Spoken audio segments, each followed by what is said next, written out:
Hello friends, Satyanarayan Tagore group में आप सभी का स्वागत है। तो आज का जो हमारा टेस्ट था वो टेस्ट नंबर 37 था। तो हम जल्दी से आज के प्रश्न देख लेते हैं कि आज के प्रश्न कौन कौन से थे। तो पहला प्रश्न था, इसमें आपको 3 क्वेश्चन दिए गए थे। जिसमें ए नंबर का क्वेश्चन था वो था चंद्रगुप्त प्रथम। चंद्रगुप्त प्रथम को बताना था। चंद्रगुप्त प्रथम को 3 लाइनों में लिखना था, 3 लाइन। बी नंबर का क्वेश्चन था आपको बृहद संहिता। बृहद संहिता को आपको 3 लाइनों में लिखना था, ठीक है ना, 1 या 2 पंक्ति। 2020 का जो नोटिफिकेशन है उसमें लिखा है 1 या 2 पंक्ति, अपन लोग लिख रहे हैं 3 पंक्ति। सी नंबर का जो क्वेश्चन था वो था हेनसांग। हेनसांग को लिखना था। दूसरे नंबर का क्वेश्चन है निम्नलिखित प्रश्नों के उत्तर 50 शब्दों में लिखने थे। तो गुप्तकालीन सिविल प्रशासन पर टिप्पणी लिखनी थी। गुप्तकालीन सिविल प्रशासन को समझाना था। गुप्तकालीन सिविल प्रशासन 5 मार्कर 50 शब्दों में 5 से 6 लाइनों में लिखना था। गुप्तकालीन धार्मिक जीवन को भी समझाना था 5 से 6 लाइनों में 50 वर्ड, ठीक है। तीसरे नंबर का जो हमारा क्वेश्चन था वो था निम्नलिखित प्रश्नों के उत्तर 200 शब्दों में लिखना था। 200 शब्दों में निम्नलिखित प्रश्नों के उत्तर लिखने थे। तो इसमें जो क्वेश्चन था वो था हर्षवर्धन की उपलब्धियों को समझाना था। हर्षवर्धन की उपलब्धियाँ, हर्षवर्धन की उपलब्धियों का मूल्यांकन करना था। और संपूर्ण पेपर को आपको 20 मिनट के अंदर अंदर पूरा करना था। और मैं रोज़ बोलता हूँ, हमेशा बोलता हूँ कि जो लोग भी 20 मिनट के अंदर क्वेश्चन पेपर को सॉल्व करने की कोशिश कर रहे हैं वो डेफिनेटली इंप्रूव करेंगे। और मेंस में वही लोग अपने क्वेश्चन पेपर को पूरी तरीके से सही समय पर सॉल्व कर पाएंगे। तो जल्दी आज के हम आंसर देख लेते हैं। आंसर क्या है आज के। तो पहला क्वेश्चन था आपका चंद्रगुप्त मौर्य। चंद्रगुप्त मौर्य को लिखना था। तो देखिए मैंने किस प्रकार से लिखा चंद्रगुप्त मौर्य को। मैंने लिख दिया पहली लाइन, भारतीय इतिहास का गुप्त वंश का एक प्रमुख शासक। भारतीय इतिहास का गुप्त वंश का एक प्रमुख शासक, बिल्कुल सही लाइन है। उपाधि महाराजिधिराज, ठीक है ना, महाराज जिद्धराज की उपाधि इसने धारण की थी, ठीक है। 319 ईस्वी में इसने गुप्त संवत चलाया था। 319 ईस्वी में ये क्या चलाता है, गुप्त संवत इसने चलाया था। तो ये चंद्रगुप्त प्रथम था, ठीक है। और पहला गुप्त शासक था जिसने सोने के सिक्के चलवाए थे। पहला गुप्त शासक था चंद्रगुप्त प्रथम जिसने सोने के सिक्के चलवाए थे। तो इस प्रकार से आपको लिखना था, ठीक है। और मैं हमेशा आपको बताता हूँ आंसर राइटिंग क्लास में या फिर ये मॉडल आंसर की वीडियो में आपको मैं रोज़ बताता हूँ कि भारतीय इतिहास का एक प्रमुख शासक, यदि आपको ये ध्यान नहीं गुप्त वंश का शासक है, ठीक है ना, आपको ये याद नहीं है कि चंद्रगुप्त प्रथम गुप्त वंश का शासक है, तो आप इतना भी लिख सकते हैं कि भारतीय इतिहास का एक प्रमुख शासक या प्राचीन भारतीय इतिहास का एक प्रमुख शासक, आप ये भी लिख सकते हो, ठीक है ना। उसकी उपाधि कल भी मैंने बताया था, ये उपाधि मैंने बता दी कि उपाधि कौन सी थी उसकी। तो एक और फैक्ट मैंने बता दिया कि 319 ईस्वी में गुप्त संवत चलाया था। और तीसरे नंबर का जो क्वेश्चन था तीसरा पॉइंट जो फैक्ट मैंने लिखा है वो है पहला गुप्त शासक जिसने सोने के सिक्के चलवाए। तो ये हो गया आपका उत्तर ए। फिर उत्तर बी था आपका बृहद संहिता। तो देख लो बृहद संहिता। बृहद संहिता एक प्रमुख ज्योतिष ग्रंथ है। सबसे पहले मैंने बृहद संहिता को बता दिया कि बृहद संहिता क्या है, एक प्रमुख ज्योतिष ग्रंथ है। मुझे पता है कि ये ज्योतिष ग्रंथ है, ठीक है, मैं याद करके आया हूँ, या मैंने, ठीक है, जैसे मैं पेपर में लिख रहा हूँ तो मुझे याद है कि यह एक प्रमुख ज्योतिष ग्रंथ है। इसकी मैंने रचयिता बता दी, किसने इसकी रचना की है, बराहमिहिर। बराहमिहिर ने बृहद संहिता की रचना की है, ठीक है। और बृहद संहिता से हमें जानकारी कौन कौन सी मिलती है, तो ज्योतिष संबंधी जानकारी के साथ साथ गुप्तकालीन प्रौद्योगिकी व अर्थव्यवस्था की जानकारी हमें बृहद संहिता से मिलती है, ठीक है ना। और बृहद संहिता को ज्योतिष शास्त्र का इंसाइक्लोपीडिया भी कहते हैं। जितना सब जो मैंने लिख दिया आपको इतना नहीं लिखना, आपको केवल 3 लाइन लिखनी है, 3 फैक्ट कुछ भी लिख दो आप, समझ रहे ना, बृहद संहिता के बारे में। यदि आपको ये ध्यान नहीं आ रहा कि ये ज्योतिष ग्रंथ है, ठीक है, तो आप यहाँ पर ये लिख सकते हैं कि भारतीय इतिहास का एक प्रमुख साहित्यिक स्रोत, या आपको ये ध्यान है कि प्राचीन भारतीय इतिहास का एक साहित्यिक स्रोत, आप ऐसा लिख सकते हैं प्राचीन भारतीय इतिहास का एक प्रमुख साहित्यिक स्रोत, ठीक है ना। रचयिता बराहमिहिर है। अब ज्योतिष ग्रंथ आपको पता नहीं है कि ज्योतिष, आपको ये ध्यान नहीं है कि कौन सा ग्रंथ है, तो आप ये लिख सकते हैं कि गुप्तकालीन, ठीक है ना, गुप्त काल की जानकारी प्राप्त होती है हमें। इतना भी लिख दोगे तो आपको 3 में से 2 नंबर मिल जाएंगे। तो इस प्रकार से आपको करना है इसको।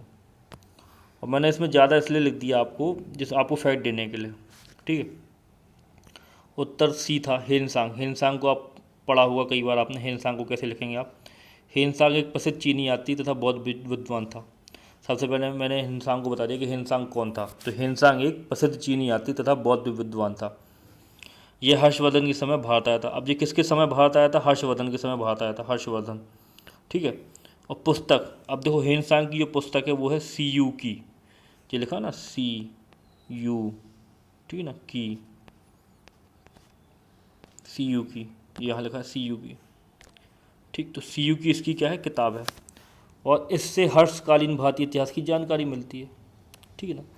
तो इस प्रकार से आपको उसको करना था, 3 मार्कर में आपको लिखना था, ठीक है। तो ये आपका हो गया कौन, हिंदुस्तान। उसका हम देख लेते हैं दूसरे प्रश्न के उत्तर को देख लेते हैं। गुप्तकालीन सिविल प्रशासन, प्रश्न क्रमांक 1 था, दूसरे नंबर का क्वेश्चन जो आपको 50 शब्दों में करना था, उसमें ए नंबर का क्वेश्चन था गुप्तकालीन सिविल प्रशासन को समझाना था, गुप्तकालीन सिविल प्रशासन कैसा था। तो 5 से 6 लाइनों में लिखना है, ज़्यादा भाषा लिखने की ज़रूरत नहीं है, आप सीधे सीधे बता सकते कौन कैसा था सिविल प्रशासन। तो मैंने किस प्रकार से बताया, मैंने एक डायग्राम बना दिया। आप चाहो तो डायग्राम ना बनाओ, पॉइंट में लिख दो, लेकिन कम कम लिखो, इस पर मतलब थोड़ा सा साफ साफ लिखो और भर मत दो पेज को। तो पहले केंद्रीय प्रशासन, तो केंद्रीय प्रशासन का प्रमुख कौन होता था, राजा होता था। ये अधिकार लिखा है नीचे, अधिकार, ये अधिकार नहीं है, अधिकारी है, ठीक है ना। तो केंद्रीय प्रशासन का प्रमुख कौन होता था, राजा होता था। अधिकारी इसमें कुमारामात्य और महादंड नायक जैसे अधिकारी होते थे केंद्रीय प्रशासन में, ठीक है।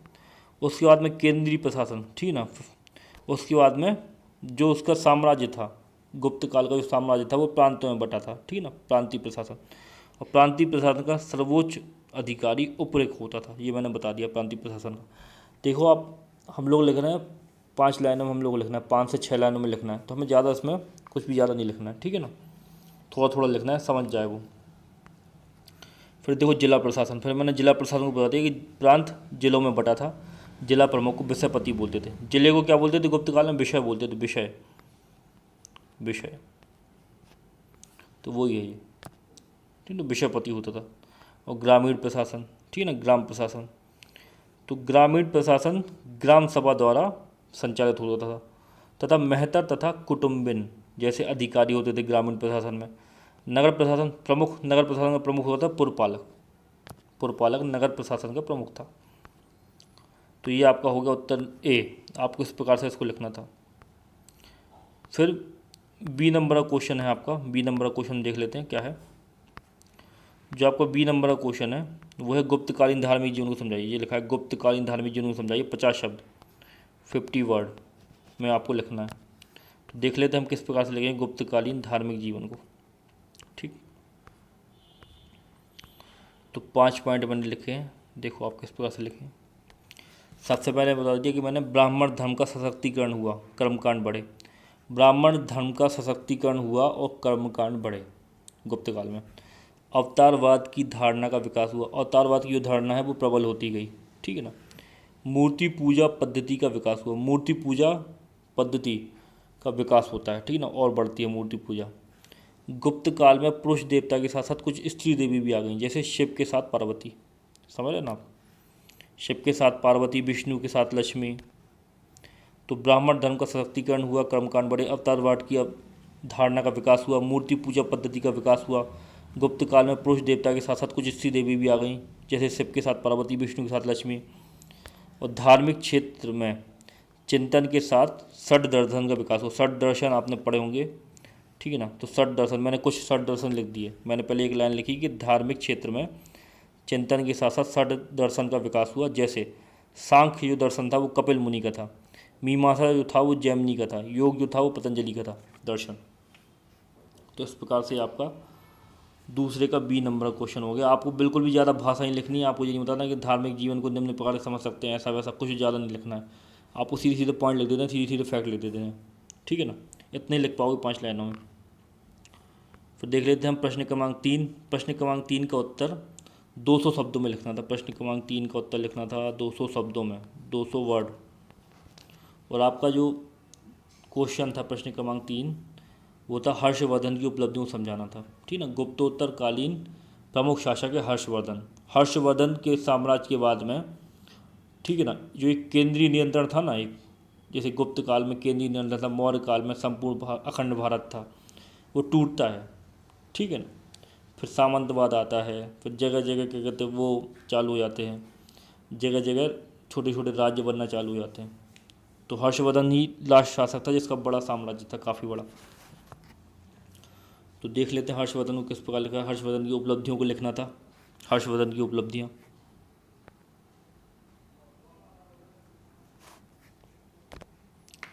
तो पहले मैं इंट्रो लिख देता हूँ। एक हर्षवर्धन वर्धन वंश का एक प्रतापी शासक था।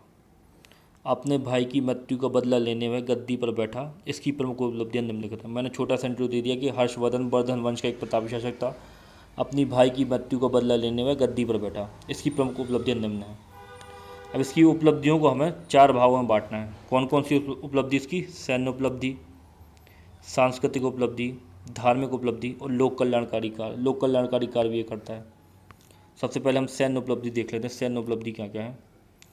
तो शशांक से बदला लेने पूर्वी अभियान, ठीक है ना। इस अभियान में मगध व कामरूप शासकों को अधीन कर लिया। शशांक से इसकी दुश्मनी थी, शशांक ने इसके भाई को मार दिया था, ठीक है ना। तो शशांक से बदला लेने के लिए पूर्वी अभियान करता है, पूर्वी भारत पर ये आक्रमण करता है। लेकिन इस अभियान में शशांक को ये हरा नहीं पाता, ठीक है ना, या शशांक इसको मिलता नहीं है। लेकिन ये इस अभियान में मगध और कामरूप शासक जो पूर्वी भाग में मगध और कामरूप शासक थे उनको अपने अधीन कर लेता है, ठीक है। उसके बाद दूसरा देखो लिखते हैं पश्चिमी अभियान। फिर उसके बाद में ये पूर्वी अभियान के बाद में पश्चिमी अभियान करता है और ब्यास नदी तक के क्षेत्र को जीत लेता है, ठीक है। फिर सिंध अभियान करता है, सिंध को जीतता है। फिर शशांक की मृत्यु के बाद बंगाल पर कब्जा करता है, ठीक है ना। अब शशांक की मृत्यु हो जाती है अपने आप, शशांक को ये हरा नहीं पाता, पकड़ नहीं पाता। उसकी मृत्यु के बाद में बंगाल पर कब्जा कर लेता है, ठीक है। फिर ये दक्षिण अभियान करता है, किंतु चालुक्य शासक पुलकेशियन द्वितीय, आपने पुलकेशियन द्वितीय का नाम सुना होगा, पुलकेशियन द्वितीय से पराजित कर देता है। दक्षिण अभियान करता तो है, किंतु दक्षिण में जो चालुक्य शासक थे, ठीक है, चालुक्य शासक में पुलकेशियन द्वितीय से पराजित कर देता है, ठीक है। तो ये आपकी हुई सैन्य उपलब्धि। फिर इसके बाद हम देखते हैं धार्मिक उपलब्धि, ठीक है। धार्मिक उपलब्धि क्या है? सैन्य उपलब्धियाँ, कभी हर्षवर्धन की सैन्य उपलब्धियाँ है तो सैन्य उपलब्धियों को आपको 200 वर्ड में तैयार रखना है, ठीक है ना। ऐसे मैंने कम कम लिखा है क्योंकि सारी उपलब्धियों को हम देख रहे हैं, ठीक है ना, सैन्य उपलब्धियों में। तो कभी भी सैन्य उपलब्धियाँ आपसे पूछी जाती हैं तो आपको 200 वर्ड में उनको तैयार रखना है। धार्मिक उपलब्धि देख लो, धार्मिक उपलब्धि। तो हर्षवर्धन की धार्मिक उपलब्धियाँ क्या थीं? स्वयं बौद्ध धर्म का अनुयायी था किंतु सभी धर्मों को संरक्षण देता है। स्वयं बौद्ध धर्म मानता था किंतु किसी भी धर्म का अनादर नहीं था, ठीक है ना, किसी भी धर्म का अनादर नहीं करता था, सभी धर्मों को संरक्षण दिया। प्रत्येक 5 वर्ष में कन्नौज में महामोक्ष परिषद का आयोजन करता था। प्रत्येक 5 वर्ष में कन्नौज में महामोक्ष परिषद का आयोजन, और प्रत्येक वर्ष कन्नौज में धर्म परिषद का आयोजन तथा धर्म परिषद में धार्मिक अनुदान, दो ही मैंने ये लिखा है, धार्मिक अनुदान देता था। तो प्रत्येक वर्ष कन्नौज में धर्म परिषद का आयोजन कराता था तथा उसमें परिषद के बाद में जो विभिन्न धर्मों के, ठीक है ना, सर्वोच्च गुरु होते थे, ठीक है ना, उनको क्या करता था? धार्मिक अनुदान प्रदान करता था। इसके बाद हम देख लेते हैं सांस्कृतिक उपलब्धि। सांस्कृतिक उपलब्धि क्या क्या थी?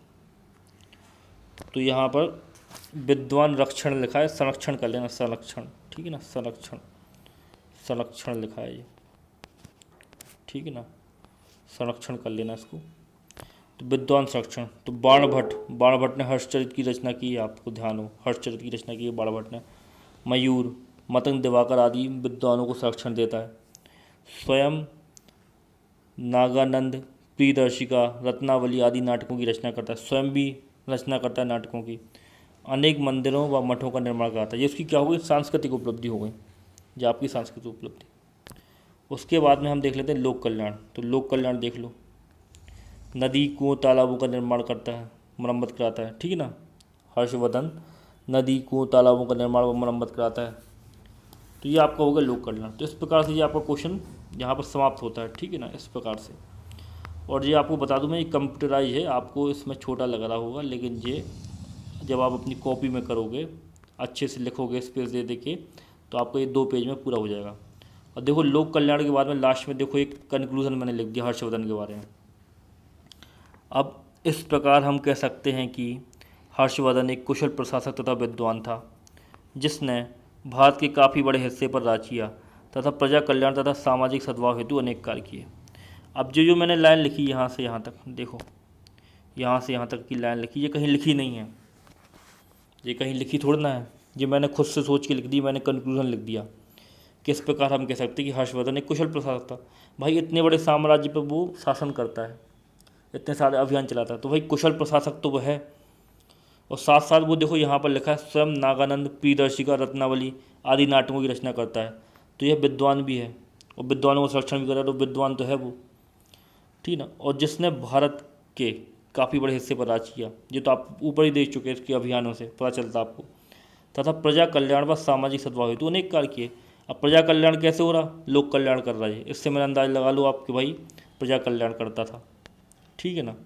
और सामाजिक सद्भाव कैसे हो रहा, धर्म परिषद का आयोजन करता था, सभी धर्मों के उसमें विद्वान जुड़ते थे, ठीक ना, और उनको अनुदान प्रदान करता था। तो ये इससे क्या बढ़ेगा, सामाजिक सद्भाव बढ़ेगा। तो इस प्रकार से इसमें हमने कंक्लूजन में इसको लिख दिया। और जब आप इसको अपने कॉपी में लिखो तो ये 2 पेज में आएगा, ठीक है ना, 200 वर्ड आपको लिखने हैं, 11 नंबर का आपको क्वेश्चन आएगा। तो इस प्रकार से हर्षवर्धन को करना था। तो और मैं आपको ये कहना चाहता हूँ कि जो भी लोग ग्रुप में अभी टेस्ट नहीं दे रहे हैं वो जल्दी से जल्दी टेस्ट देना चालू कर दें। आपकी टेस्ट सीरीज चालू हो चुकी है, ठीक है, ज़्यादा से ज़्यादा लोग दें। और जो लोग टेस्ट किसी कारणवश नहीं दे पा रहे हैं तो वो कम से कम जो ये मॉडल आंसर की वीडियो है, मॉडल आंसर की वीडियो देख लिया करो। इससे आपको आंसर राइटिंग का अंदाज़ा लग जाएगा, साथ ही साथ आपको मॉडल आंसर भी आप देख लोगे किस प्रकार लिखे गए हैं। यदि आप टेस्ट नहीं दे पाए तो मॉडल आंसर की वीडियो जरूर देखें। और मैं आशा करता हूँ आपको ये वीडियो अच्छा लगा होगा। कल फिर मिलते हैं नए वीडियो के साथ में। धन्यवाद।